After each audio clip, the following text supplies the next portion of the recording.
Hello，大家好。Be the Home Chef 今次同大家嚟到九龍城街市。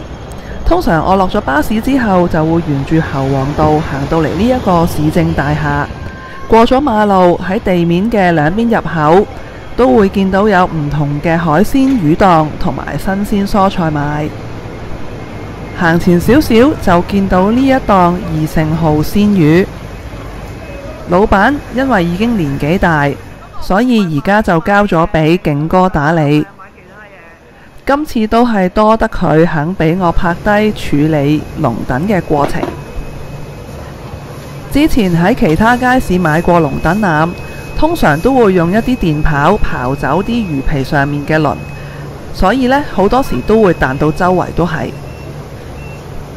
咁呢一檔魚呢，我哋都見到佢好乾淨企理啦。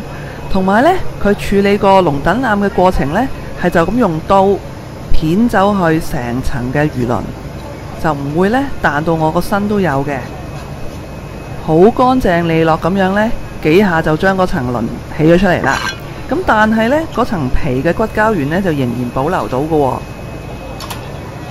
之前都有買過其他魚嘅，例如英倉咁樣，劏得好乾淨，同埋呢個刀口好細呢，就已經搞掂㗎啦。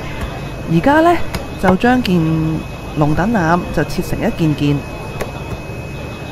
咁前期要處理嘅嘢呢，基本上魚檔都已經做晒㗎啦。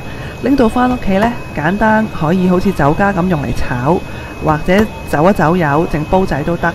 咁但係我自己呢，就比較中意用一啲少油啲嘅做法，咁所以通常呢，我都會攞嚟蒸嘅。另外呢，都試過加薑葱整龍躉嘅生滾粥。咁檔飯處理好晒呢，我哋拎返屋企啦。後期處理同埋點樣整蟲草花金銀蒜龍躉腩呢，可以睇返我較早前嘅影片。另外呢，就係整呢個嘅生滾粥啦。其實就煲完啲粥呢，再淋上去呢啲龍躉腩上面攪一攪佢，細火煮呢，就已經好香滑，皮厚肉滑。加埋豉油熟油呢，就更加好食。希望你哋鍾意今次嘅分享，下次見，拜拜。